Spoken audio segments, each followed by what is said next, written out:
Live from downtown Bloomington, this is IU Sports Sunday with Nick Rotacap on 98.7 The Zone. Good morning and welcome to IU Sports Sunday here on 98.7 The Zone. Nick Rotacap with you. Happy little 5 week. It is the world's greatest college weekend. Coming up in T-minus 5 days, but it goes on all week. It's a week-long weekend here in Bloomington. Happy to be with you on this April 19th. It is sunny. It is cool outside. But it's little 5 week. So it's okay. Because I feel warm and fuzzy inside. And that is just fine. I'll tell you what. I am so excited for the 75th running of the men's Little 500 and the 38th running of the women's Little 500 coming up. Women's race on Friday. Men's race on Saturday. I'll be broadcasting the men's race on the YouTube live stream. Which, if you can't make it to the race, I encourage you to tune in. There are a lot of students who have worked their tails off to make this broadcast happen. I have the easy job of play-by-play. I just get to talk to my analyst for a couple hours. But behind the scenes, our producer, William Stewart, our director, Henry Thuss, all the camera operators, the audio people, the graphics people, they're the ones who have been working tirelessly to get this done and broadcast the races for you all weekend long. And we spent all day Friday talking to the riders from both the men's and the women's fields. Those who showed up, thank you. Those who did not show up, you missed out. I'm sorry. Because this is going to be a phenomenal couple of broadcasts. This is going to be a phenomenal weekend in Bloomington. There is nothing like it. It is my last Little 5 weekend. And I could live in regret that maybe I didn't enjoy the previous 3 as much as I should have as a student, but the last one I will certainly make the most of as much as I can within reason, given that I am broadcasting the races here. Or I'm not broadcasting the races, I'm broadcasting the men's race here in Bloomington. Very excited. I think as far as the men's field goes, it is Cutters against the world. Cutters is a freight train. They are a wagon. They dominated Spring Series. They dominated quals. And I know it doesn't really matter where you qualify in a 200-lap race that's more akin to an endurance race than anything else. But Cutters could run away with it. Is this the year SAE finally gets it done? They've been the bridesmaids the last couple years. Does Black Key Bulls three-peat for the first time since Cutters did it? About 15 years ago when they won 5 in a row? I don't know. We have 200 laps to decide it coming up on Saturday. It is going to be such a fun time. Such a fun time here in Bloomington. On the broadcast, watching the race, going to the bars. Doesn't matter how you celebrate. But enjoy the world's greatest college weekend. Tell you what I don't enjoy. Speaking of the bars. I don't know if I enjoy it. I don't know if I don't enjoy it. I think it's a little bit of both. I think it's a little bit freaky. Maybe it feeds the ego a little bit, but it is kind of freaky. How often I get recognized when I go to the bars. And I wish I was embellishing. I wish this was just me feeding my ego. Because depending on who you ask, Nick Rotacap probably has a big ego. I don't know. But I was at the Upstairs Pub yesterday with my friends. Graduating in 3 weeks, trying to enjoy the time I have left here in Bloomington as a student. Because I think if you go to a college bar after college and you try to pretend like you're still in college, it's kind of weird. It's one thing if you're an alum and you're coming back. I respect that. But I think if you go to a bar and you're like, oh, man, I remember when I was a student. I'm going to relive the glory days, and I'm going to pretend like I'm still a student. No, I think that's kind of weird. But trying to enjoy the limited time I have left here in Bloomington. It sounds like I'm dying. I'm not dying. At least I don't think so. But I don't enjoy how often I get recognized when I go to the bars here in Bloomington. It happened probably 5 times yesterday. The first time, I'm at the Upstairs Pub trying to get a drink for myself and a drink for one of my friends who paid for the Uber. So I figure, well, he paid for the Uber. I'll buy him a drink. We'll call it even. And I'm standing at the bar where one of my former high school marching band mates is tending bar. And I am just waiting to get a drink, and this guy sitting with his girlfriend pulls up my Twitter page. He pulls up my Twitter page. Now, I am not usually a screen peeker. I don't like screen peekers. But, you're in a bar, you're scanning your surroundings, and you notice your name on somebody's phone. You're probably going to take notice of that. And I certainly did. And so I tapped him on the shoulder, and I said, hey, that's my Twitter. And he's like, yeah, I'm showing her a tweet. And I said, that's kind of funny. Because, small world, right? What are the odds? I'm waiting to buy a drink, and the person sitting at the bar is pulling up my Twitter page. And he says, yeah, it's not actually very funny. I'm a manager on the baseball team. And I said, oh, well, I hate to break it to you. And he cuts me off. Now, on this show, I have been very, very open with my feelings about IU baseball. And that is something that extends far beyond this show, as I covered the baseball team for 3 years here in Bloomington. I do not cover baseball anymore. I owe nothing to them.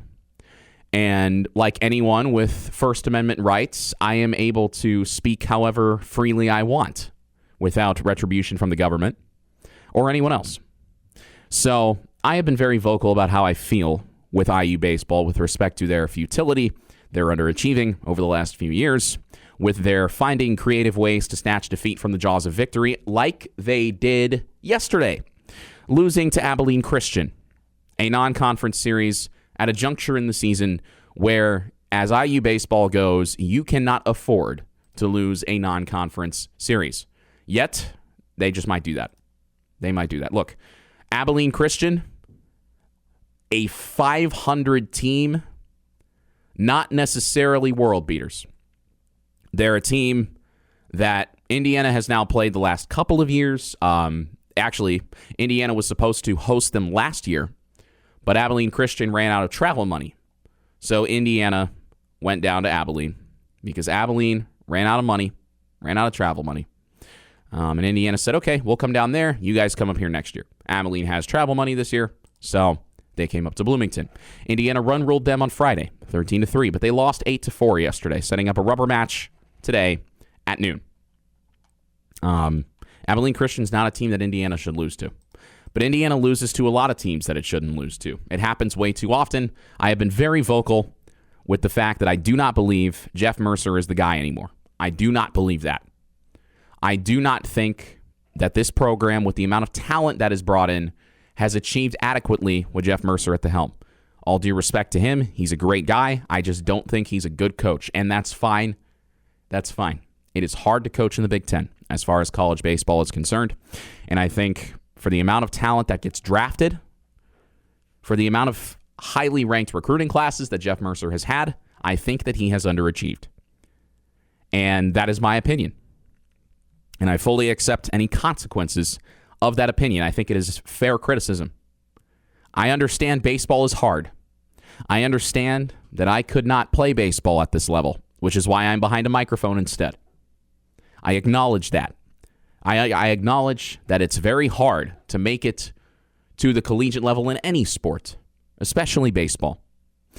But all that is to say that last night at the upstairs pub, I got recognized by some kid who was showing his girlfriend, I assume his girlfriend, maybe just some girl he was talking to, I don't know, my tweets. And I'm thinking, oh, well, I told him, I said, that's funny. He said, well, actually, I don't think it's very funny. I'm a manager on the team. And I said, oh, I hate to break it to you. He cuts me off and he says, yeah, so I'm actually good friends with Aiden Stewart. And I'm thinking, oh no. I'm experiencing history in real time. Aiden Stewart is the kid who about 2 months ago caught a lot of flack from a lot of people across the country because while Indiana was in Chapel Hill facing off against the North Carolina Tar Heels trying to avoid being swept, Indiana was leading by multiple runs in the ninth inning, 2 outs, bases loaded. Aiden Stewart fields a ground ball at second base and could make the throw to first to end the game and salvage the series finale. Instead, he threw the ball up the first base line. Ultimately, North Carolina won in 11 innings and swept Indiana. So, the guy says he's friends with Aiden Stewart. And I'm thinking, oh no, that's not good. That's not good. And sure enough, he says, yeah, that tweet, that really, I didn't think it was very funny. That really messed him up. Now, he used more colorful language that I can't repeat on FCC-regulated airwaves, but suffice it to say, this kid thinks that Nick Rotacap posting on Twitter hurt Aiden Stewart's feelings. Now, I want to throw some facts behind this because I said on the show, which probably he didn't listen to, I said on the show that I think Aiden Stewart could have a good season, that he could bounce back. Well, that throwaway that cost Indiana a game and brought Hogan Denny to Aiden Stewart's defense on Twitter. Denny is an outfielder for Indiana from Mooresville, and an IU student reporter named Jack Rizzo, with whom I am friends. He works for my outlet. Jack Rizzo wrote a column about how basically Murphy's Law happened for Indiana baseball on opening weekend. Jack Rizzo said anything that could go wrong did go wrong for Indiana baseball. And Hogan Denny replied to Jack Rizzo's post and said, Aiden Stewart is a good baseball player. And I said on this show, Hogan, spend less time on Twitter and more time practicing, champ. Well, Indiana baseball as a whole could take notes of that because they are 17-22, 6-12 in the Big Ten, barring a miracle, barring divine providence, one of the Holy Cross values on this Sunday. They are not making the NCAA tournament, and Jeff Mercer is probably done because 5 games under 500, 6 games under 500 in Big Ten play. Not going to cut it. Can't beat Abilene Christian 2 games in a row. That's embarrassing. That is bad. Aiden Stewart has started 2 games since he threw that ball up the first base line against North Carolina on February 14th. He started the following midweek against Bradley, got benched, did not play for a month, got his first start since then when Indiana went to Indiana State earlier this week. Went 0 for 1 with a walk. He still has not gotten a hit, Aiden Stewart. He is 0 for 13 this season. He has started 5 games, 4 of which came in February, 1 of which came earlier this week. All due respect, where credit is due, Aiden Stewart has more athleticism in his right big toe than I have in my entire body. I am a student reporter. I will not play Major League Baseball. I will not play college baseball. I'm not good enough for that. And I understand that. Semicolon, however, comma, I think it is fair to criticize a player who is playing at the Division I level when a play that he failed to make cost Indiana not just a game, not just a series, but embodied what the last few years of the tenure of the current head coach have looked like. A very routine, makeable play, a gettable out, if you will, that could have salvaged a game. And look, North Carolina is a really good team. You beat them once, that could go a long way toward the momentum that you build going through the rest of the season. And ultimately, as you try to build your postseason resume, those games matter. I know everybody focuses on winning series, but realistically, can Indiana win a series against a team of North Carolina's caliber? Probably not. That's fine. North Carolina's really good. If you can take 1 game against the Tar Heels, that's something that could help you on Selection Sunday. Semicolon, however, comma, when you then fail to make a routine play that costs your team a game, ultimately, because it would have been the final out and you would have won 3-1. Instead, the throw goes up the line, the game is tied, and you lose 2 innings later. That play cost Indiana the game, I would argue. I think it is fair to criticize a player for that. And I also think that as a college baseball player, you need to have thicker skin. If I need to have thicker skin, I think I can call out other people for needing to have thick skin. And so I say this because yesterday, I ran into an IU baseball manager at the upstairs pub. Yes, I'm 22 years old. Yes, I'm a college student. Did I spend Saturday night at the bars? Yes, I did. But I ran into an IU baseball manager who was not very fond of me, and he said my tweet hurt Aiden Stewart's feelings. Because that particular moment back in February, throwing a routine ground ball up the first base line, giving up the game-tying run and losing a couple innings later, encapsulated the Jeff Mercer tenure since 2024. That tweet really messed him up, man. It's not very funny, man. You know what? If you're a college baseball player and you get your feelings hurt by a social media post, maybe you're just not cut out for it at this level. All due respect, I know college baseball players have more athleticism in their entire big toe than I do in my entire body. I understand that. However, I think it is fair that these players are up for criticism. I think it is fair. And if you don't like the criticism, maybe this isn't the place for you. Maybe it's not. I don't know. I think rule number one of making a high-profile mistake, and believe me, I learned this firsthand. So I am more qualified to speak on this than most people. Because I, Nick Rodecap, got called out by Indiana's defensive coordinator after what was, at the time, one of Indiana football's biggest wins in program history. This was back in October. I made an observation in my preparation for the broadcast of Indiana-Oregon football in October about the size disparities between Oregon's offensive line and Indiana's defensive line. And Indiana's defensive coordinator, Bryant Haynes, who we will get to later on this show, and Indiana's, at the time, strength and conditioning coach, Derek Owings, kept receipts on me after Indiana won that game and came directly at me and, in turn, sent a lot of angry Indiana and college football fans my way. If there's anybody who can speak on handling criticism and needing a thick skin, I feel as though I am the most qualified. You know what you do? When people are piling onto you, you ignore it. It is easier said than done. I know that. I know that firsthand. When you mess up, when you're getting clowned on, you cannot let it pile up. You cannot take it personally. Because if you do, you will never mentally recover from it. I know that firsthand. When Bryant Haynes and Derek Owings pulled receipts on me after Indiana beat Oregon, I deleted Twitter for like a week because I knew that was going to be the best thing for my sanity. You know what I didn't do? I didn't wallow in it. I didn't let it ruin me. I didn't let it kill my morale or let me doubt my abilities. And I know it's comparing apples to oranges, but at the end of the day, I think Aiden Stewart and I have a lot in common. The Indiana second baseman who threw the ball up the first base line and got clowned upon by people inside and outside college baseball circles. And if my tweet hurt his feelings so badly, really messed him up, was the quote that I heard last night. When some kid at the upstairs pub who claimed to be an IU baseball manager and good friends with Aiden Stewart started showing somebody my tweets completely unprompted, which I feel like anybody would notice that in that situation and try to make conversation out of it, given the social setting. If my tweet hurt his feelings that badly, then maybe he's just not cut out for Big Ten baseball. And again, that's okay. That's okay.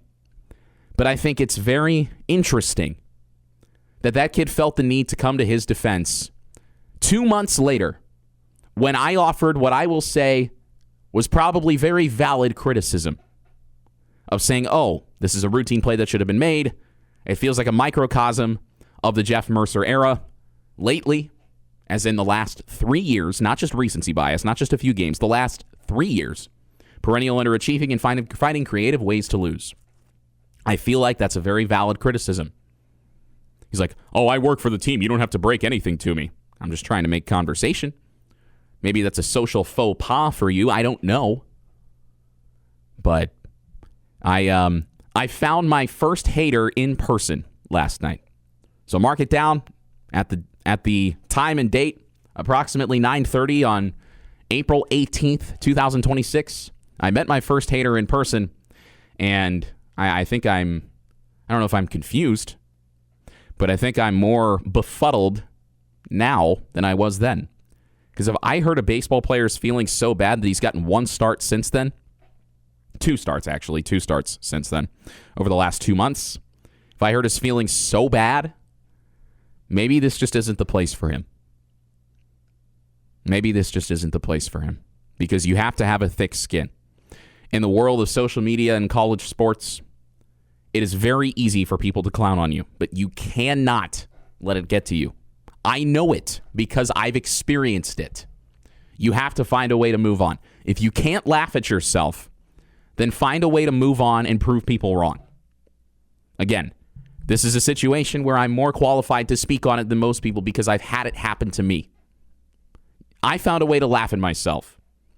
And ultimately, people move on. People move on. Talk about getting recognized at the upstairs pub. Last night, after that conversation with a disgruntled IU baseball manager, who also happened to be a Pittsburgh Pirates fan, so I guess, I don't know, some people like pain. He's a Pirates fan. The Pirates are perennial losers for at least the last 10 years and off and on for a longer span of time. So maybe he's just mad he's a Pirates fan because, the Pirates are going to lose Paul Skeens. And they're probably, actually, they just signed Connor Griffin to an extension. And we have a Connor Griffin story to get to as well. But after that kid, the Pirates fan IU baseball manager who got mad that I hurt Aiden Stewart's feelings, boo-hoo, cry me a river. There were a couple other kids who recognized me in a good way. In a good way. One of them told me the same thing Bryant Haynes has told people on social media, to put on the clown shoes and dance. Or, you're the Oregon size disparity guy. I don't like how often I get recognized at the bars because it happened at least 3 or 4 times last night, which is kind of scary. Kind of scary. I also saw a bunch of people who went to my high school, which I guess by virtue of being from Indianapolis, that happens a lot. But people at the bars know me as the offensive line size comparison guy, which, if that's my legacy, well, it's part of Indiana football's undefeated season. So I will put that feather in my cap and say, you're welcome. Selfishly, because that was such a weird and interesting and surreal time in mid-October. And then ultimately, like I said before, learning how to laugh at myself. That was a big lesson. That was what that taught me. Because now people tell me, put on the clown shoes. And I say, yeah, Coach Haynes got me. Because Bryant Haynes is a funny guy. He's a psycho. I say he's funny from the standpoint of, when we were in Pasadena, I interviewed Bryant Haynes, Indiana's defensive coordinator, and we had a laugh about it. He shook my hand. He follows me on Twitter. So ultimately, bygones were bygones. Thank you, Bryant Haynes, for being a good sport. I had to be a good sport about it. You know what I didn't do? I didn't let it hurt my feelings. I didn't wallow in it. I played it off. I learned to laugh at myself. And I moved on. But this IU baseball manager did not move on. Neither did Aiden Stewart, who has gotten 2 starts since that fateful day in Chapel Hill on February 14th. It is April 19th. He was Indiana's starting second baseman on opening day. He's now a bench warmer. And again, I understand he's more athletic than I will ever be. I get it. I acknowledge that. But also, if you let your feelings get hurt so badly by a very valid criticism from a student reporter, maybe you need to consider a different line of work moving forward. You're listening to IU Sports Sunday. Back here on IU Sports Sunday, Nick Rotacap with you. Happy little 5 week to those who celebrate, and that should be all of you, whether you're in Bloomington listening online or listening after the show when I upload this to my YouTube channel here in about 2.5 hours. Again, getting recognized by people at the bars is it's a very odd experience because I always tell myself that I am not as important as I think I am. You know, I feel like a lot of people in this day and age have main character syndrome where they think everything revolves around them. I'm smart enough to know that nothing revolves around me. At the end of the day, I am very small and insignificant when it comes to the great cosmic scheme of things. Cosmic, great song by Avenged Sevenfold, by the way. When it comes to the great universal scheme of things, I am a blip on the timeline. And as far as Indiana University goes, I'm one of 48,000 undergraduate students. I am nothing. That's what I tell myself. Because it's important to humble yourself and remember that you haven't accomplished anything, relatively speaking. That's what I tell myself. Is it true? No. But you got to think that way, I think, especially in media. Because there are a million other jabronis just like you. And I know that people see me as maybe a jabroni or a keyboard warrior or something like that. That's fine. You can see me however you want. I don't really care. But getting recognized at the bars for what I said about Indiana and Oregon and the size comparison and yada, yada, yada, Bryant Haynes, clown shoes, etc., Derek Owings, we got to gain some weight. That is such an odd experience. It's very strange. And it has happened to me every single time I have been to upstairs, which admittedly is not that many, and I regret that. But I can't live with that regret. Maybe I'll make up for lost time this week. Has senioritis hit me? Yes. Am I at a point where I'm thinking, I'm going to graduate anyway? Yes, I am at that point. I am absolutely at that point, and I have no shame in admitting that. Am I going to class still? Yes. Am I happy about it? No, I'm not. Especially when it's super nice outside. It's Bloomington. You gotta enjoy the limited days that you have here as a student. And it's a shame that it took me so long to realize that. Better late than never. I haven't been to upstairs a lot, but every time I go, I get recognized. And it's such an interesting experience because these people know who you are, what you look like, what you do. You don't know who they are. And it's weird. I never thought that, especially given how in my shell I was as a freshman, I never thought that would happen to me. But it did. And getting recognized in a negative way by an Indiana baseball manager last night because I made a bad tweet that hurt Aiden Stewart's feelings 2 months ago. Oh, no. Guess my career is over. Guess I'm done. Guess it's over. Pack it up. I guess. I don't know. But there's a lot to be excited about in Bloomington just this week. The NFL draft, same night as the Indiana football spring game. Well, night one of the NFL draft. Obviously, it's 7 rounds. Takes multiple days. First round of the NFL draft on Thursday night. Fernando Mendoza will go first overall to the Las Vegas Raiders. The spring game for Indiana football is this Thursday at 8 p.m. at the Rock Memorial Stadium. And it is expected that they will show Fernando Mendoza getting drafted on the big screen at Memorial Stadium on the Jumbotron. Such an interesting dynamic there. I wonder how many schools have done that at their spring game, because not every big program hosts a spring game. I mean, yesterday, Virginia Tech, the unofficial start of the James Franklin era, if you will, and they had their spring game, and they had some guy parachuting in, trying to land on the field, and the guy crashed into the video board. Now, ultimately, he was helped down by EMTs and firefighters, and ultimately, he survived. But this guy parachuting into the stadium gets stuck on the Jumbotron because of this crosswind that basically hung him up in the air. He got stuck in the air, and he crashed into the video board. First of all, why are you having a skydiver at a spring game? Second of all, geez, it feels like that's a bad omen for the James Franklin era at Virginia Tech. But not every big program has a spring game. So I wonder, has it ever happened before where a program is hosting their spring game on the same night that one of its former players gets drafted number 1 overall in the National Football League? I'm willing to guess that it probably hasn't happened before, just because every program hosts their spring game on a different day, and a lot of them do it on weekends, and, night 1 of the NFL draft is on a Thursday. So, thank you, Indiana football. That recruiting pitch sells itself. Absolutely sells itself.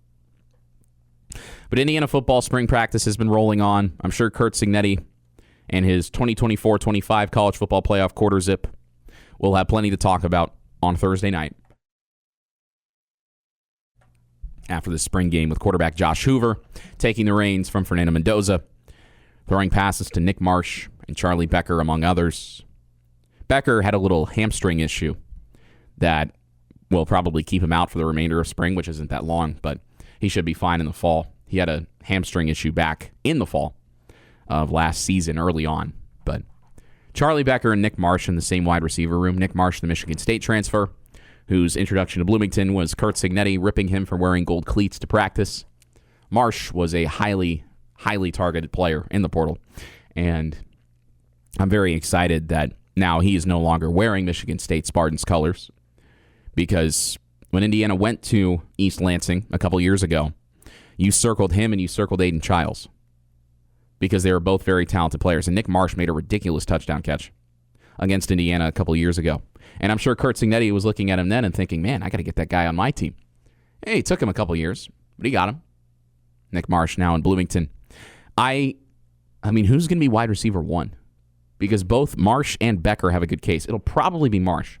But as far as wide receiver 2s go, Charlie Becker is more than adequate at that position. And I know a lot of people still have their doubts for some reason about Indiana football. They thought, oh, Indiana paid for this roster, paid $40 million. Mark Cuban signed a blank check, bankrolled Indiana's entire roster. They paid to win. Indiana was a nobody. Now they got deep pockets and they're winning. Not legit. Bombs, etc. Well, Curt Cignetti had a thing or two to say about that earlier this week on Twitter.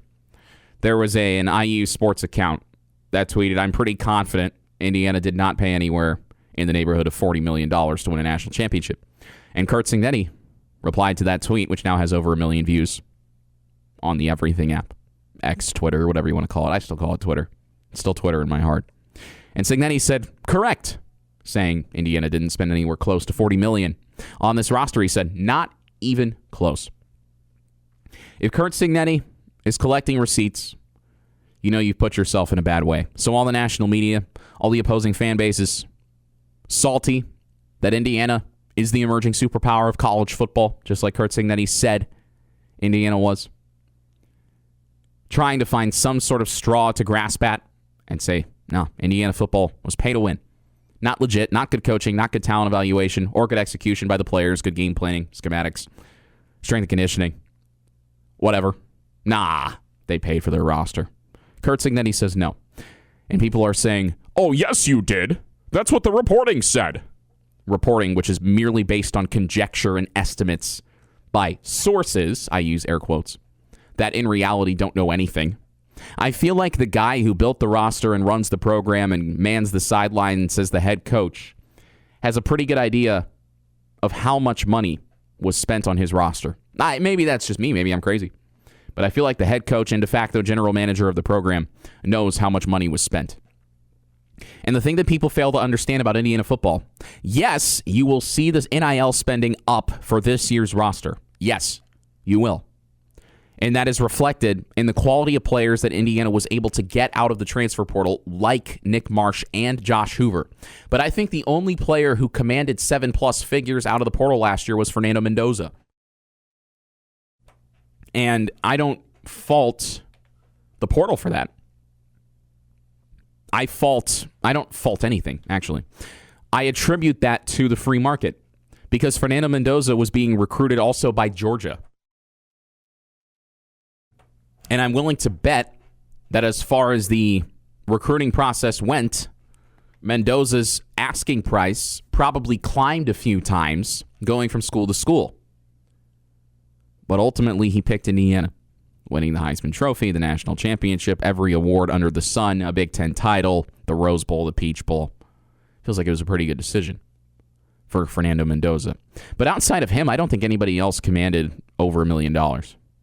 So to insinuate completely based on conjecture and speculation that Indiana spent $40 million on its roster and then to not accept when the head coach comes back and says, no, actually, Indiana did not spend $40 million or anywhere close to that amount on its roster, it is very laughable.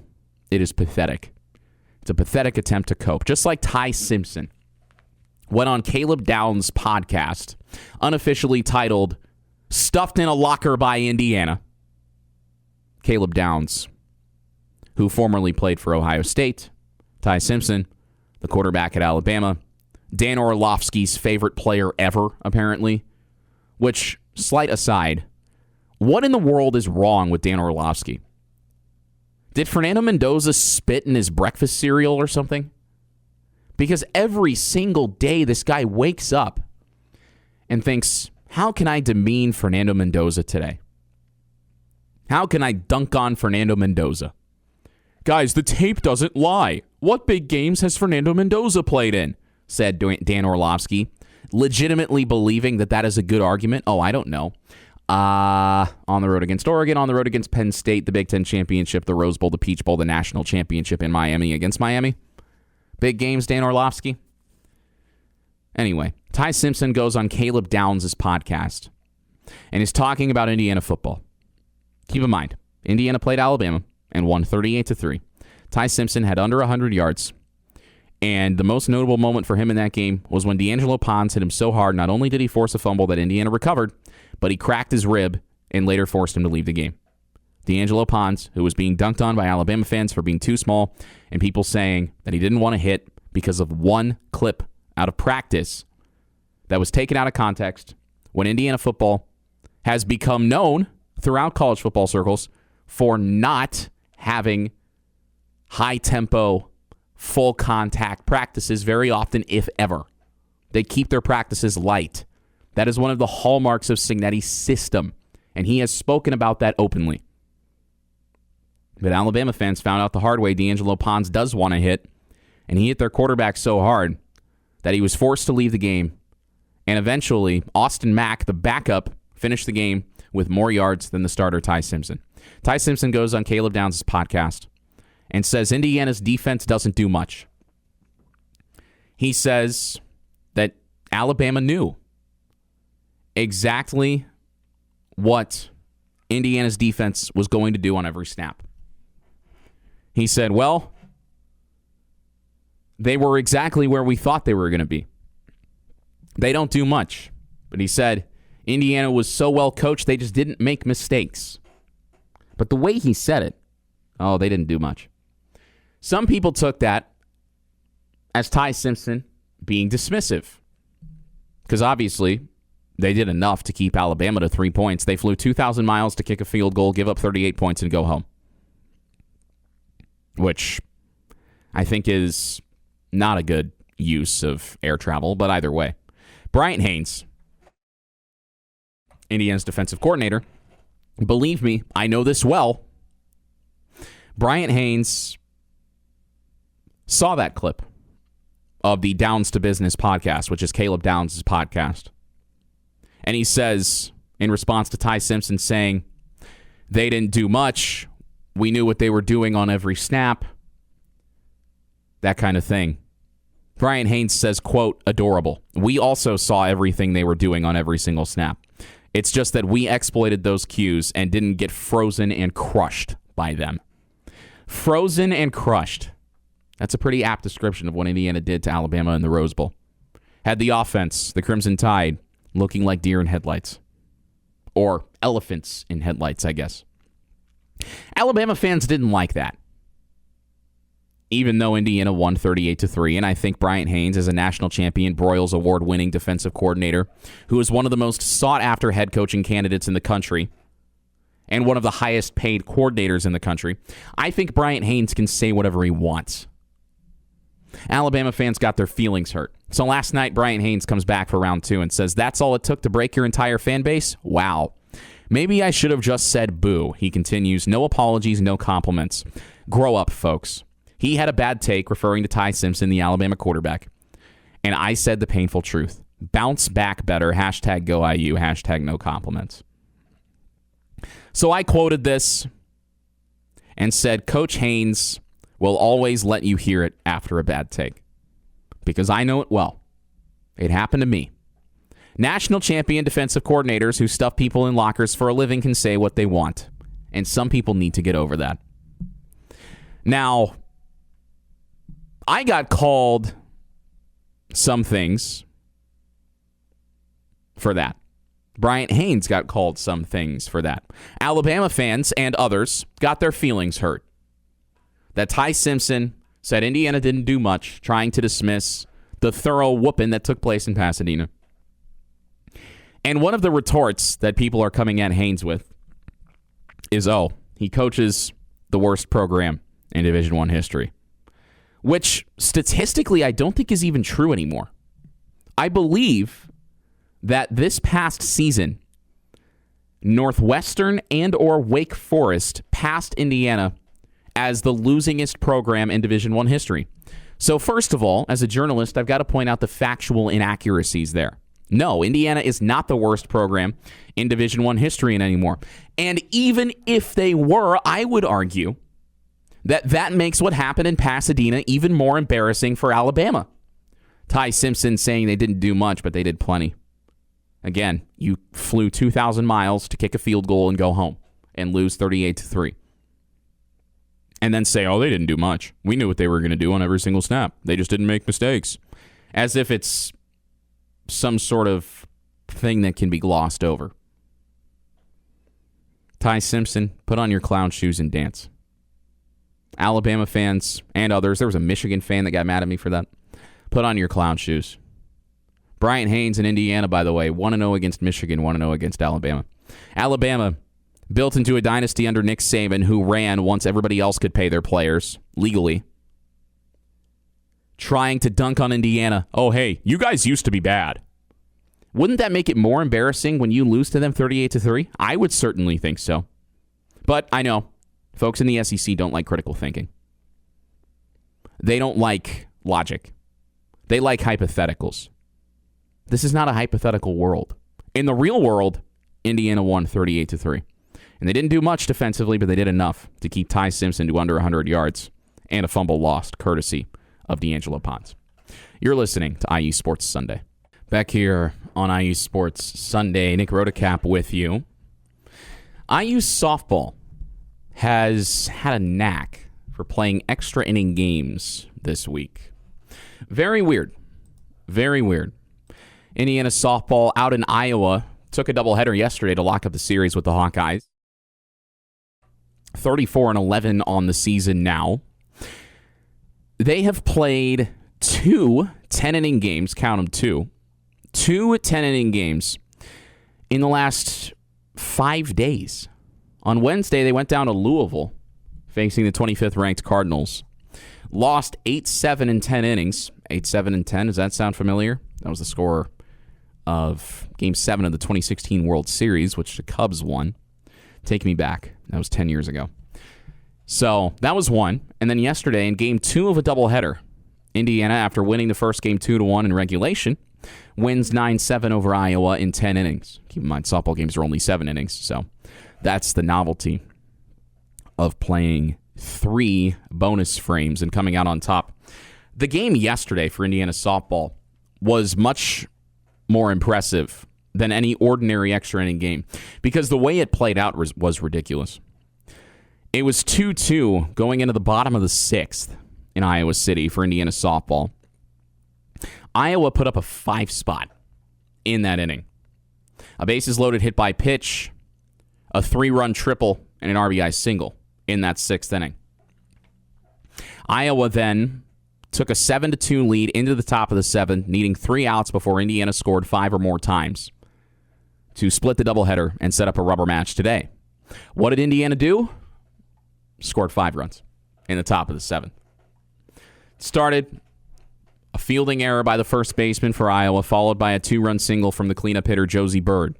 And then, with 2 outs and with 2 strikes, Madeline Strader, the third baseman, batting in the number 5 spot, doubled to the right center field gap, scoring a pair of runs. Indiana tied it at 7 with 2 outs and 2 strikes, trailing by 2, down to the last possible pitch, perhaps, of the game. Strader doubles to right center to tie the game at 7, and Indiana scores twice in the 10th to win 9-7. That is the hallmark of a good team. You get down that much, 5 runs going into the top of the 7th inning, when you're down to your final 3 outs, you've got to score 5 times before you record 3 outs, and you do it. You never give up. You never give in.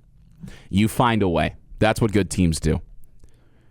Iowa, right around 500, 5-12 in the Big Ten right now. I know you're thinking, man, they needed 10 innings to beat Iowa. This is an Indiana team that has now won 30 games for the 4th straight season and is looking to make their 4th straight NCAA tournament for the first time ever. They shouldn't need extra innings to get past Iowa. But you go on the road in the Big Ten, especially after playing a 10-inning game as the second of 2 midweeks against a ranked team.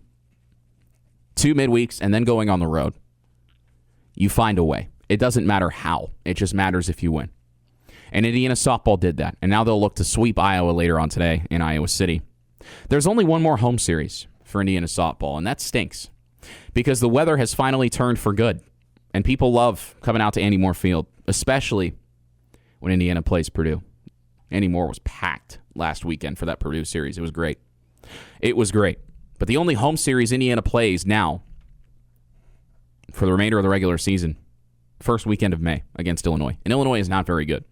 But that's it as far as home series go. They'll wrap up this one against Iowa, play a midweek against Valpo, and then head to Ann Arbor to take on Michigan, come home to play a midweek against Illinois. Against Evansville, and then host Illinois to close the regular season. And then head to the Big Ten Tournament, which for some reason is in College Park, Maryland. Sure, coast-to-coast conference. Let's host the conference tournament in College Park, Maryland. That makes sense. I know we have airplanes. Doesn't make it any less stupid. Doesn't make it any less stupid. But IU softball, 34-11 on the season. Much more positive outlook than Indiana baseball. Much more positive. Shauna Stanton has her team one of the best offensive teams in the country for the second straight year. Top 15 nationally, batting average, slugging, leading the Big Ten in stolen bases by about 30. Coming back from 5 down in the top of the 7th yesterday to tie the game and then win in extra innings. Yeah, that's a good team. That's a team I like watching. That's a fun team. That's a team that doesn't make me want to rip my hair out because they lost to a far inferior opponent, Indiana baseball, yesterday against Abilene Christian, a team that is 500 in the WAC. In the WAC. In the WAC. This is why people laugh at the Big Ten as far as baseball goes, because the Big Ten is a joke in baseball, save for the West Coast schools. That's it. That is it. But IU softball, if you haven't bought stock already, you may have missed the ship. The ship may have left the harbor, because IU softball is here to stay. They're not going anywhere. You come back from down 5 in the 7th to tie the game and then win in extras. Yeah, that's the hallmark of a good team. It doesn't matter how you do it. It just matters if you win. And IU softball does a lot of winning. You're listening to IU Sports Sunday. Back here on IU Sports Sunday, Nick Rotacap with you. Thanks so much for tuning in. Happy little 5 week. To those of you who celebrate, and as I said in the first hour, that should be all of you. It is the world's greatest college weekend, and it is the 75th running of the Men's Little 500 coming up in 6 days' time. I'll be on the TV broadcast, play-by-play, alongside the analyst, the former rider, Matt McGorry. On the field, Ava Wajenki, Josie Broyles, Max Parker, 2 former riders on the crew, Max Parker and Matt McGorry. I'm so excited. I am so excited. We have a lot of folks who have worked very hard to make this broadcast happen. I have the easy job. Play-by-play is the easy job. And the production side is so all-encompassing. I just get up there and do what they tell me and talk about what I see. It's the easiest job in the world. And it's fun. Sports are fun. There is nothing like Little Five from a broadcasting perspective, from a spectacle perspective, just from a viewing experience, the crowds, the tradition, the pageantry, the history. There is nothing like Little Five. Often imitated by schools around the state, DePaul, the folks in West Lafayette. Never replicated. Never in a million years could you replicate Little Five. 200 laps to decide the winner. Will it be Black Key Bulls winning 3 in a row? Will SAE finally claim the crown? Because they've been close. They've been close. And if it wasn't for a fake exchange last year, maybe they would have done it. But Black Key Bulls pulled a fake exchange around lap 165 and then pulled away and ended up lapping the entire field. Doesn't usually happen like that. Doesn't usually happen. But BKB found a way. Will Cutters get back to the top? Cutters has been incredibly strong throughout the spring, taking pole, winning spring series over SAE. The sentiment that we got from speaking to the teams on Friday is that they believe this year's field is very deep. It's very deep. I mean, usually it feels like you've got somewhere between 3 and 6 teams that could reasonably win it. This year, the teams feel like there could be 10 different teams that have a chance to win. Which, yeah, it's less top-heavy than it used to be. I think the spring series results, especially with respect to team pursuit, bear that out. Team pursuit, usually a pretty good indicator of how things go on race day, despite what some teams will tell you, which is that they don't really care about spring series. But I think that team pursuit is a very good indicator. It is the most race-like event of the spring series events because it's a lot more drawn out and involves all 4 riders. So it gives you a relatively representative sample. But the thing about race day, and this is another thing the teams told us, speaking to myself and other members of the broadcast crew on Friday, we talked to them and they all say, you can have a strategy for Little 5. You can have a plan, but you're not going to stick to that plan. In some form or another, that was the sentiment that everybody had, was that, yeah, you can think that you're going to do something. Oh, we're going to, make exchanges on these laps, and this is the order we're going to have our riders go in, and we're going to stick in this part of the lead pack and that kind of thing. But when things go south, when there's an unexpected crash, when you've got to serve a penalty, when the wind picks up going across the track, when it starts raining, whatever it is, you are not going to stick to that plan. So what do you do when things go south? That is what the teams will have to find out the hard way this weekend. 38th running of the Women's Little 500 is on Friday. The weather doesn't look good for that. The weather does not look great for the women's race, which is unfortunate. Very unfortunate. 70% chance of storms later in the day. So the women's race, which starts at 4 o'clock on Friday, it might be bad. I think we're looking more at rain in the overnight hours, but the chance going up later in the day is what concerns me. We're still a few days out, though, and it's Indiana, so you can have one thing called for in the forecast, and then the actual weather be completely different. That's just kind of how it is. As far as the men's race goes, rain in the morning, tapering off in plenty of time for the green flag to drop, which is, of course, the most important thing. We're looking at temperatures in the upper 60s, low 70s, and overcast skies as of now. But again, that can and probably will change. But whatever the weather, whatever the occasion on the track as far as wrecks, as far as penalties, teams are going to throw their strategies out the window, and all the top teams are prepared for that. Black Key Bulls, Fiji, Cutters, Sigma Alpha Epsilon, SAE, whoever it is, they're all prepared for the unexpected. And I think that regardless of what happens on Saturday for the men's race, I think the most important thing to remember with Little 5 is it's for a good cause. It's for charity. The IU Student Foundation, students helping students. It's all for a good cause. It's all for charity. And equally as important is the fact that the riders, all of them, teams 1 through 33, and even those who did not make the field, there were 5 or 6 teams who didn't qualify. All the riders from all the teams worked their tails off all year long.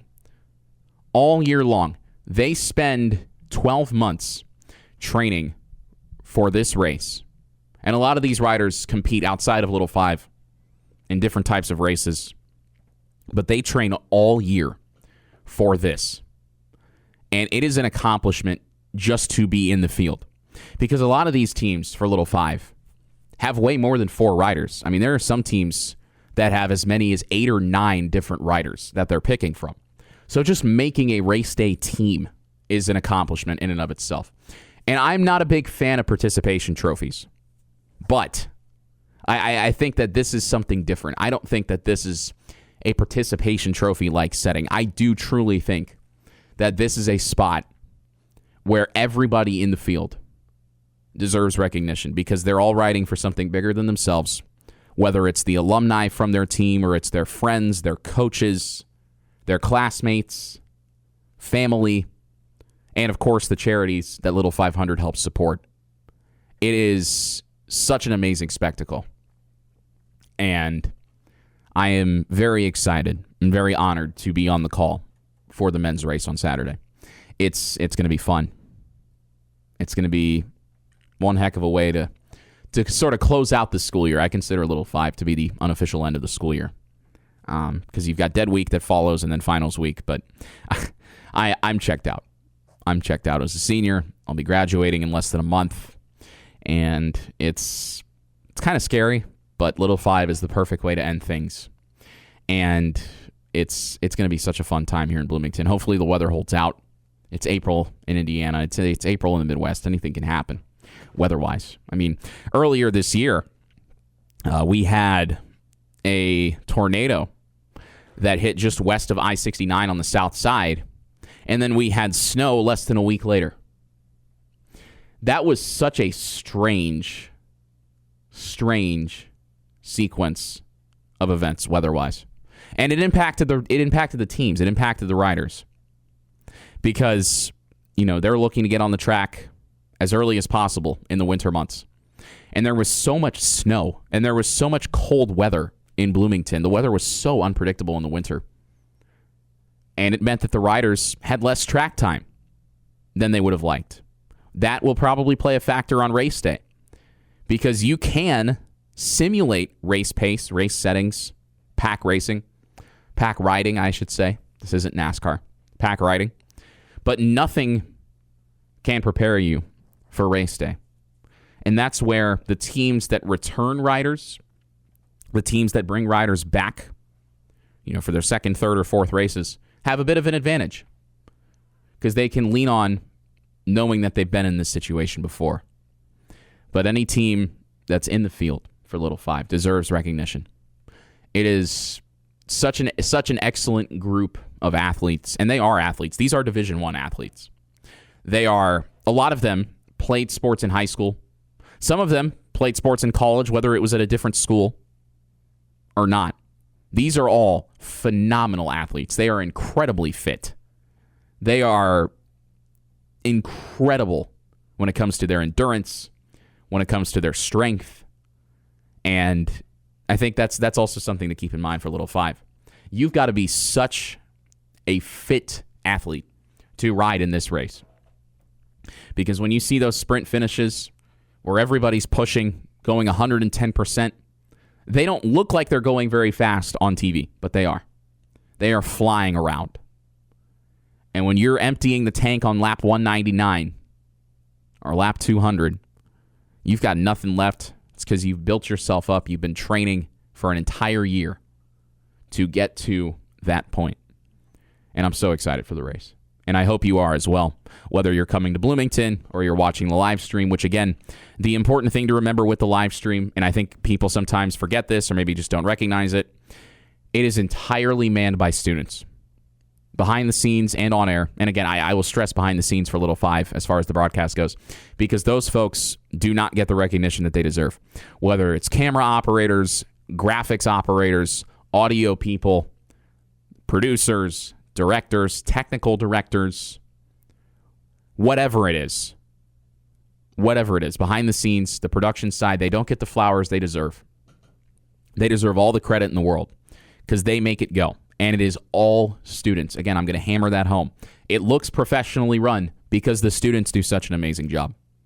I tried to go the production route my sophomore year. I tried it a couple times. Couldn't do it. That's why I do on-air stuff. That's why I do play-by-play, because play-by-play is easy. And I enjoy it. That helps too. But play-by-play is easy. Production is not. So if you have a production person in your life, broadcast production, whatever it is, doesn't even have to be sports. It can be news. It can be whatever. Theater. I don't care. If you have a production person in your life, thank them. Because they work their behinds off to make things go, and they don't get the credit that they deserve. Maybe that's something I should do after the broadcast or after the race is over. The team is, whoever wins is taking their victory lap on Saturday. I could try to thank each person on the crew by name, because I feel like I should do that more often than I do. I've called a lot of games on Big Ten Plus, crewed entirely by students as well. And I haven't thanked the crew by name enough. I feel like I should do that. Because production crews, they are the cogs in the machine, if you will. Very excited for the 75th running of the Men's Little 500. Will Black Key Bulls win 3 in a row? That's my question. I feel like BKB, their story has already been such an incredible journey to follow. I mean, my freshman year, 2023, they didn't qualify, and everybody was just dejected, torn up, devastated. They've got so many alumni. They're such a prestigious team. Black Key Bulls celebrating their 20th anniversary this year, by the way. Founded in 2006, if memory serves me correctly. I've got it in my notes. I should look at my notes, but they told us that they're celebrating their 20th anniversary this year. And for them to go from not qualifying in 2023 to winning in 2024 is an incredible story on its own. Because it's not a guarantee that you're going to make the field any year. There are usually 39, 40 teams that try to qualify. You only got 33 spots. So a lot of people are going home disappointed. And BKB did not expect to be among that group in 2023, but they were. And then they came back and they won in 24. And then they won in 25. They went back-to-back after not making the field in 23. And the way they did it last year, I mean, I was going back, admittedly, at a very late hour on Friday morning. Early?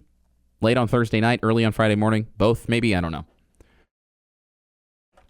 But I was going back and I was watching the race from last year. And there was a crash on lap 80. And Cutters and Delts, or it wasn't Delts. Cutters got caught up in that crash. And SAE and Black Key Bulls looked at each other and basically said something to the tune of, okay, we're going to go. We're going to try to break away from the field. And so they kept pushing the pace. And usually when teams try to push early, you'll hear my analyst Matt McGorry talk about this on Saturday, about how he talks about how each team has a match box and you have a finite number of matches. And if you burn those too early, it doesn't bode well. I.e., if you try to break away from the field too early and you expend too much energy, it's not going to end well for you because you're going to get caught and you're going to lose pace and you're going to get swallowed back up into the pack and you're not going to win. And what Matt was worried about, and what I'm sure a lot of other people were worried about, was that Black Key Bulls and SAE burnt their matches too early trying to break away from the pack. And what was so surprising was that ultimately, for the final 120 laps, they were able to push the pace as much as they were. And of course, like I said earlier, lap 165, Black Key Bulls, who was pitted crucially at the end of the front straightaway, so they had more time to consider an exchange. SAE was pitted around the start-finish line. Black Key Bulls and SAE working together as teams often do, drafting off of each other, taking turns leading, cutting through the air, making it a little bit easier, cutting down on wind resistance, which in turn reduces lap time and makes you expend less energy, drafting. Very common in racing, of course. Black Key Bulls said, okay, well, we're coming in for an exchange. So SAE, being closer to the exit of turn 4, starts slowing down, gets ready to exchange. Black Key Bulls then, nope, fake exchange. We're not switching riders. And Wiley Close just starts sprinting away. I believe it was Wiley Close. I have it in my notes somewhere. But I believe it was Wiley Close who did that. And SAE snake bitten by that. Because their pit was closer to the exit of turn 4, they were slowing down earlier than BKB was for that exchange sequence. And so then, when BKB started speeding back up and they didn't switch riders, SAE lost time. And Black Key Bulls, for the next couple of laps, just going all out, just sprinting, pushing and opening up a straightaway lead. And then ultimately, BKB went on to lap the entire field, including SAE, because SAE ran out of matches. Black Key Bulls did not. It was a calculated exchange, but it wasn't something that they planned, and they told us that. They told us that they didn't plan the fake exchange, that it's not something that you can plan. It was just a spur-of-the-moment thing. It was a gamble. And if it didn't work, we would have looked at it as, oof, man, what were they thinking? Why didn't they just exchange with 35 laps to go? When you need your best, when you got to dig deep. But it worked. So you look at them like, wow, that was such a risky move, but it paid off. I don't think that SAE is going to let that happen to them again this year. They're starting second again. They started second last year. Black Key Bulls started 12th last year, I believe. Nobody had ever won from 12th. But it doesn't really matter where you start for Little Five because it's an endurance race. And that's something to keep in mind is that, it's like the Indy 500 where the first 10 laps are exciting. The last 10 laps are exciting. What happens in the middle isn't as highly touted as far as the viewing experience, as far as the edge of your seat, nail-biting stuff. That's where the strategy comes into play. That's where the management comes into play. And that's where it's important just to stay clean. Keeping your nose clean, staying safe, staying out of crashes is half the battle. That's why you'll see some teams try to break away from the pack. But if you go too early, you burn your matches, and you get burned. You get caught. You're done. It's a gamble. Sometimes it doesn't pay off. It happened in 24. If you try to break away too early and you run out of gas and you got nothing left, you're toast. You are toast. But there's so many different strategic elements at play. These riders are incredible athletes. I am excited for the men's Little 500 on Saturday. I'll be on the broadcast on the YouTube live stream. If you just look up Little 500 live stream, it'll be the first thing that pops up. Very, very ready to get going in 6 days' time. The women's race, less of an endurance race, more of a sprint. There is some management in the middle, but it's half the distance. So that's where keeping your nose clean is even more important on the women's side. Kappa Alpha Theta looking for a three-peat. We could potentially have three-peats in both the men's and women's races this year. And the thing about Theta is they are so uniquely dominant because, there have been 37 women's races and Theta's won 9 or 10 of them. That sort of dominance, winning 25% of all the races, is ridiculous. On the men's side, you have teams that have 15, 20 podiums. But for Theta to have nearly double-digit wins, looking to be the first team to three-peat, it's incredible. And last year, it was a sprint finish in the women's race. Nobody lapped the entire field. It was a 3 or 4-way sprint. It was Theta, Alpha Chi Omega, Delta Gamma, that DG actually fell off the lead pack in the final couple of laps. Teeter, I think, was in there as well. The sprint finish last year in the women's race was incredible. And I'm hoping we get something like that for both races. I love a sprint finish. I love not knowing who's going to win the race until the final lap. But also, I think there's some appreciation for a team like Black Key Bulls that just runs away because it's a risky move. And if it pays off, you look like a hero. And if it doesn't, you look like a bozo. But I'm very excited for both races. I will be at both races. Credentialed, of course. I will not be indulging in any adult beverages until afterwards, when I might get recognized at the bars again. Who knows? We'll talk more about that in just a moment. But it is the start. I call this the start of the world's greatest college weekend because it is a week-long thing here in Bloomington. You're listening to IU Sports Sunday. Back here on IU Sports Sunday, Nick Rotacap with you. Turns out, when you cover a national championship winning football program and you have high-profile interactions with coaches in that program, you become recognizable. And over the last few weeks, I have found that out firsthand. By virtue of being known as the guy who foolishly compared Indiana and Oregon's size back in October. Got called out by Bryant Haynes and strength and conditioning coach Derek Owings, and then came back and started doing it as a bit in the postseason, beginning with the Rose Bowl against Alabama. And yeah, I did it for Oregon and Miami as well. I became sort of known for that in IU football circles, and it was funny in the postseason when I did it again. Ironically, I did it as a bit to see if I could get people from opposing fan bases, Bama, Oregon the second time, and Miami, to fall for the bait, and they did. It got me on the Pat McAfee show prior to the national championship game, which was kind of funny. Pat used a couple of my tweets this season, which I found very surprising, but as a lifelong suffering Colts fan, I thought it was pretty cool. Turns out when you do those sorts of things, people recognize you. And I think it might also just be because there aren't very many people in Bloomington who look like me. Tell you what, the amount of times I don't know which is greater, the amount of times that I have been recognized at the bars in Bloomington, or the amount of times that I have been referred to at the bars as either Ben Shepherd of the Indiana Pacers or Caleb Williams, quarterback of the Chicago Bears, Heisman Trophy winner, formerly of USC and Oklahoma. I don't know which is greater, but both have happened quite a bit. And last night, I talked about this in the first hour on this show, but last night, I'm at the bar trying to get a drink for me and one of my friends because he bought the Uber, so I figured I'll buy him a drink. We'll call it even.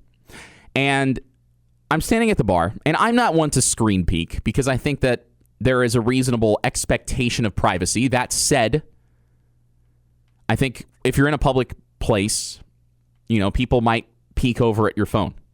I'm someone who likes to be aware of his surroundings, and I think being at a bar on a Saturday night, you have to be aware of your surroundings. So I'm looking around, and I see this kid sitting at the bar with a girl, showing her my Twitter. And I'm thinking, well, in hindsight, it's probably because I have a very distinct appearance with having a mustache and looking like Ben Shepherd. And the kid saw me, and he's like, wait a minute, I know who that is. I don't think it was a coincidence. But I tapped him on the shoulder, and I said, hey, that's my Twitter. And he's like, yeah, I know. I'm showing her a tweet. So I'm just, trying to keep it lighthearted. And I say, oh, that's kind of funny. And he said, yeah, so I'm actually a manager on the baseball team, and I'm good friends with Aiden Stewart. And back in February, Aiden Stewart was the Indiana baseball second baseman who, in the series finale against North Carolina, as Indiana was trying to avoid getting swept, bases loaded, bottom of the ninth, Indiana's leading 3-1 with 2 outs, ground ball to second. Stewart fields it and throws it up the first base line. North Carolina ties the game and goes on to win a couple innings later on a walk-off homer. A lot of people clowned on him for that, called it the yips, said, oh no, this is terrible. And I tweeted about it, and I stand by what I said, that moment perfectly encapsulates the last few years of the Indiana baseball Jeff Mercer era. Jeff Mercer, the head coach, who over the last 3 years has found creative ways for his team to snatch defeat from the jaws of victory. I stand by what I said. But that kid was trying to show his girl, who I assume was his girl, I hope it was his girl, that post. And apparently, this kid is friends with Aiden Stewart, who, since that fateful play, has only started 2 games and has still not gotten a hit. He is hitless. He's like 0 for 13 this season with 8 strikeouts. He said that post, in more colorful language than I can repeat verbatim, really messed Aiden Stewart up.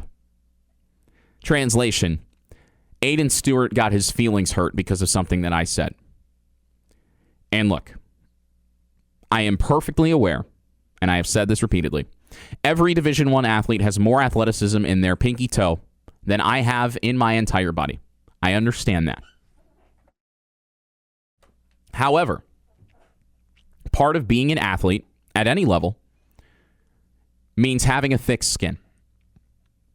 Because at any level in any sport, if you show your opponent that they can get under your skin, it does not go well. And in that same vein, especially in the age of social media, as far as college athletics go, when you play at a Big Ten school, when you play at a power conference school, your games are watched by a lot of people. They are broadcast, and your highlights and your lowlights will be available for public viewing.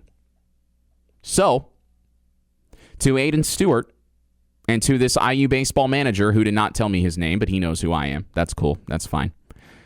I would say that part of being an athlete is having a thick skin. Part of existing in the world is having a thick skin. I know that well because I was clowned on by IU football's coaching staff and their players. I know one of the players, so I have that on good authority. I was clowned on by them. Did it hurt my feelings in the moment? Yes, it did. Because nobody likes being wrong. Although I will admit when I'm wrong. And in this particular occasion, perhaps it was wrong of me to compare the sizes of Indiana and Oregon like I did back in October, even if I never said that Indiana would be at a disadvantage. I just said it was significant. I didn't say how. It's not a cop-out. That is factually what happened. I never said Indiana's going to get mauled. Never said that. Never said that. That's a misconception a lot of people have with that. Was that I said Indiana was going to get lockered by Oregon. Never said that. I said on the Pack the Rock podcast a few days after it was the day after I made that tweet, that it might be an advantage for Indiana because speed beats size as far as defenses facing offensive lines goes, especially knowing, and I said this at the time, what Bryant Haynes is capable of schematically. Nobody likes being wrong, but I got over it. I got over it. I learned to laugh at myself. Now, I know as far as baseball goes, the United States has this problem with taking baseball super seriously and being all business-like and never smiling or laughing or enjoying anything or acknowledging the fact that it's just a game. Don't believe me? Go back and compare the way the USA players treated the World Baseball Classic to the way the other teams in the WBC treated it, especially the Latin American teams. The United States has a problem with taking baseball from a playing perspective, from a coaching perspective, taking baseball way too seriously, in the WBC especially. But as far as college goes, it's the same thing. You have to be miserable all the time, basically. You can't show any emotion, good or bad. That's just the way it is. So I understand that if you make a game-losing error, now that error was not what lost the game. It was what tied the game, and North Carolina went on to win. But that moment should have won the game for Indiana, and it did not. Aiden Stewart throwing the ball at the first base line. And I think if you're a college athlete and you're getting your feelings hurt on social media and you can't get over it, I think that you need to reevaluate things. I think you need to do some introspection. Reflect on yourself. Look, again, it's very difficult to get to the Division I level in any sport. I know that. I know how hard baseball is. I wasn't any good at it past the age of 15. I get it. I haven't played a competitive baseball game in 7 years. But I offered valid criticism, and then I go to the upstairs pub last night, and this kid's like, yeah, you don't have to break anything to me. I said, I hate to break it to you. That's how I feel about the team. He's like, I don't think it's very funny. He's a good friend of mine. He got his feelings hurt. Yeah. I got called out by the entire IU football coaching staff. I got my feelings hurt, but I didn't wallow in it. I got over it. I learned to laugh at myself. You have to have a thick skin. If anybody knows that, it's me. Because I've experienced it firsthand. You have to do hard things. You have to handle adversity in sports. Newsflash. It is hard to succeed in sports. I know that. It's happened to me. I have failed far more than I've succeeded. And I think any other person would tell you the same thing. But I thought, man, I'm at the bar to have a good time. But I met one of my haters in person for the first time. A watershed moment in Nick Rotacap history. And it happened yesterday. Actually, I don't know. No, it was last night. It was not before midnight, so it was last night. And it was a very interesting experience. But as far as IU baseball goes, I'm going to stick to my guns. Indiana baseball is not good. They lost to Abilene Christian yesterday. Abilene Christian is a pedestrian program standing right at 500 in the WAC, the Western Athletic Conference. Indiana baseball is 17-22 overall. This is the worst season of the Jeff Mercer era since 2022, when the pitching staff set the program record for strikeouts in a season and probably also set the record for walks in a season because they were a 3 true outcomes team. This year, they're still 5 games under 500. They are 6-12 in the Big Ten. Barring a miracle run in the conference tournament, they will not make the NCAA tournament. And Jeff Mercer will probably not be here at this time next year. And I feel pretty confident making that claim based on the things that I have heard from people familiar with the situation and the dynamic currently within the program. Indiana baseball is not good. Objectively speaking, they are a team that is maddeningly inconsistent. They make you want to pull your hair out. They do. And I'm not going to apologize for saying that because it is the truth. I'm never going to apologize for the truth. I think that when it comes to Indiana baseball, with respect to the level of talent that is on this roster, with respect to the amount of guys that they have had get drafted and have professional success recently, Philip Glasser, Craig Yoho, Luke Sinnard, and others, Devin Taylor, Corbin Dickerson, soon to be Jake Hanley. I could go on. The amount of guys that they have had get drafted, the amount of major league professional caliber talent that they have had in this program, they have underachieved dramatically in that time. And it is maddening. It is frustrating. And I'm not going to apologize for being frustrated with this team because they have had pretty much the exact same thing happen to them 3 years in a row. And I think this year, it's not just that they're worse on the field. It's the things that have happened off the field. It's players tweeting at student reporters in response to them talking about what happened in North Carolina with Aiden Stewart throwing the ball at the first base line on what should have been the final out of the game. It's players responding to student reporters in that respect. It's pitchers getting lit up like a Christmas tree and then DMing girls at Western Kentucky after playing against Western Kentucky, and then getting put on blast by Western Kentucky's Barstool account for over 1 million people to see on social media. And then, later on, when the cameras are still on but the game is over, going out onto the mound and pitching in front of nobody, not actually pitching, going through your motions, on the mound, on the field, in front of the camera, when you could have just, I don't know, gone to the bullpen, stayed in the indoor facility, doing it in front of the cameras as some attempt to repair your image. That's what happened. Reagan Rivera did it this year. He got lit up like a Christmas tree against Western Kentucky. This was a couple months ago. Lit up like a Christmas tree, slides into a girl's DMs, gets curved because he put up a terrible shot. He put up a 35-foot contested fadeaway with 20 seconds on the shot clock. It did not work. He got curved by this girl, and then his direct message got posted on social media by Western Kentucky's Barstool account. And it was just an embarrassing moment. It was an embarrassing moment off the field. It has nothing to do with what's happened on the field, other than the fact that Reagan Rivera has not had a great season. And on this particular occasion against Western Kentucky, in a game that Indiana lost 14-12, and Reagan Rivera allowed 5 runs on 6 hits, 3 walks in 1 inning, and then proceeded to direct message this girl and got curved. It just adds to it. It's embarrassing. It is embarrassing for the program. Those sorts of things happening.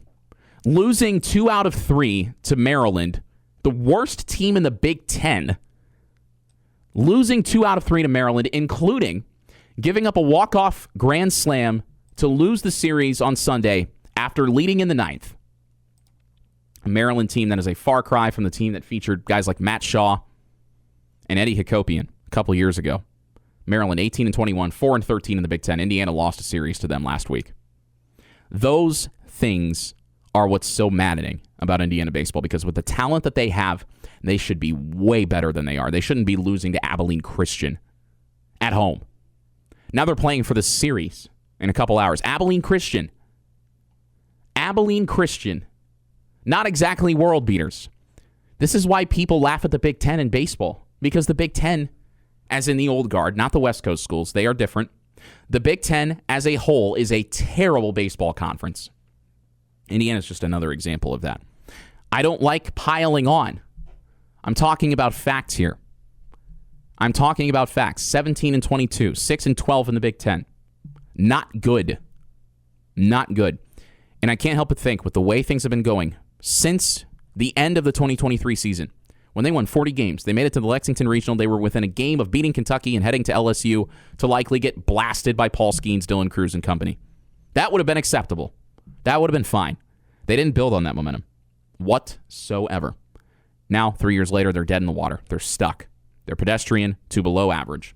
And I think there is more than enough evidence to suggest that a change needs to be made. You're listening to IU Sports Sunday. Back here on IU Sports Sunday, Nick Rotacap with you. I was surprised at how cold it was when I woke up this morning. 43 degrees here in Bloomington. But we will be in the mid-70s later on this week. Little 5 forecast. High 60s, low 70s, cloudy, chance for rain. But as long as there's no lightning and the track is passable, we should be okay.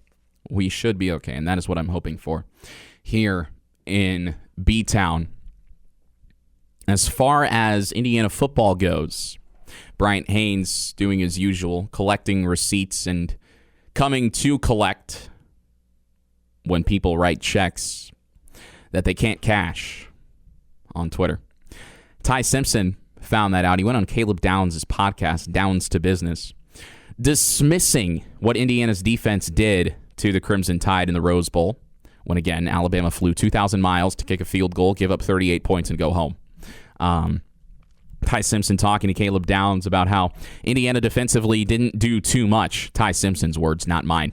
He said that he knew what Indiana was going to do on every single snap. He said that they were just always in the right place, exactly where they were supposed to be, and they didn't make mistakes. But it sounded like he just didn't want to give Indiana credit, talking about their defensive scheme as though it was elementary, as though it wasn't complex, as though Bryant Haynes did not make a living of doing more with less talent-wise, thanks to scheming and execution on the part of his players. So Simpson didn't want to give Indiana any credit. And going on this podcast with Caleb Downs, former Ohio State football player, who will no doubt have a very successful NFL career because he was a star at Ohio State. Lost to Indiana in the Big Ten Championship, but hey, nobody beat Indiana in 2025, so it's okay. I think Caleb Downs should change the name of this podcast from Downs to Business to Indiana Football Support Group. Losers to Indiana Football, something like that. Lockered by Indiana. I don't know. But Bryant Haynes responds to what Ty Simpson said and said adorable. We also saw everything they were doing on every single snap. It's just that we exploited those cues and didn't get frozen and crushed by them. Frozen and crushed. I like that. I said that in the first hour. I like that. And then, when Alabama fans got their feelings hurt, wah, I don't like Bryant Haynes. He comes back and he says, this was last night, that's all it took to break your entire fan base, referring to Alabama. Wow. Maybe I should have just said boo. No apologies, no compliments. Grow up, folks. He had a bad take, and I said the painful truth. Bounce back better. Go IU. No compliments. And if there's anybody who knows what happens when you have a bad take, it's me. Bryant Haynes will always let you hear it when you have a bad take. And you know what? Some people call him soft. I say that was his defensive scheme. His guys getting dismissed, even after winning the national championship and going undefeated, getting dismissed by Ty Simpson. Oh, they didn't do much. I laud Bryant Haynes for sticking up for his guys. That's what he does. That's the whole reason he does this sort of thing. He wants the players to know how he feels about the things other people say about them. That is what he told me directly in Pasadena. I wrote a story about it on the HoosierNetwork.com. I asked him about it. I said, why do you do this? You know, a lot of coaches aren't vocal on social media. He is. It's because he wants the players to know how he feels about the things other people say. I'd want my coach to stick up for me like that. And the Alabama fans saying, oh, hey, did you guys know Indiana used to be bad? You guys are the worst Division I program ever, which statistically isn't even true anymore. It's Northwestern now. That happened this past year. Northwestern passed Indiana as the losingest program in FBS history. 700-plus losses. Oh, Indiana was the first program to 700 losses. You don't think we know that in Bloomington? We are patient zero as far as suffering through college football goes. Over a century of futility, which, thank you, Chris Fowler, was forgotten in Miami. Oh, by the way, Indiana went to Miami and beat Miami for the national championship, just in case you forgot. If anything, that makes what happened to Ty Simpson at the Rose Bowl even more embarrassing.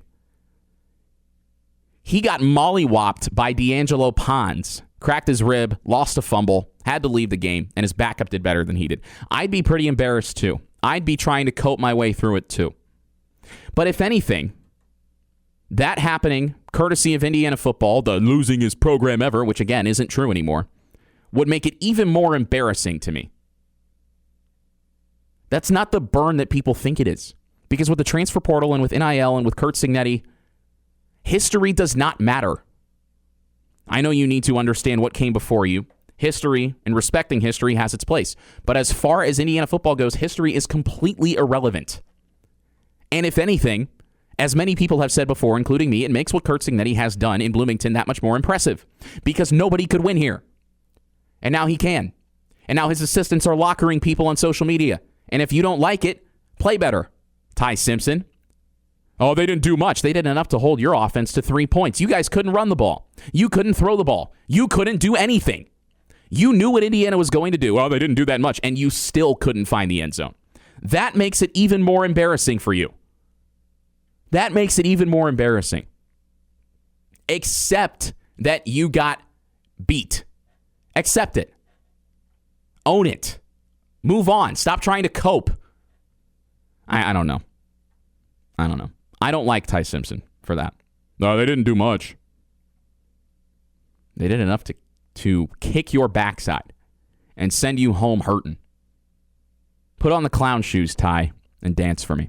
You're listening to IU Sports Sunday. Back here on IU Sports Sunday, Nick Rotacap with you. I miss when the Pacers were in the NBA playoffs. The last couple years were great. I'm really, really excited for Tyrese Halliburton to come back. Really excited to hear Mark Boyle on the airwaves calling good basketball again coming up in the fall. Hopefully the Pacers get a top 4 pick. Because this time last year was really fun. Beating the Bucks, the Cavs, the Knicks, and almost the Thunder. Almost the Thunder, but not quite. Not quite. That's going to do it for this edition of IU Sports Sunday. Little 5 will be over at this time next week, and we will have plenty to talk about, I am sure. I'll be on the call for the 75th running of the Men's Little 500 next Saturday afternoon. Hopefully the weather holds out. I think it should be fine. I think we should be okay. All the exciting action on track will be called by myself, Matt McGorry. Fieldside will be 3 talented reporters, media school alum and former writer Max Parker, along with media school seniors Ava Wojcinki and Josie Broyles. And I am stoked. Absolutely stoked. It's a once-in-a-lifetime opportunity. Excited to be a very small part of the world's greatest college weekend. If you can't make it to Bloomington, I encourage you to tune in. It's entirely student-crewed on the broadcast. A lot of folks work very hard to make this happen. So hope you can tune in next Friday and Saturday for the broadcast of the men's and women's races here in Bloomington. You've been listening to IU Sports Sunday right here on 98.7 The Zone.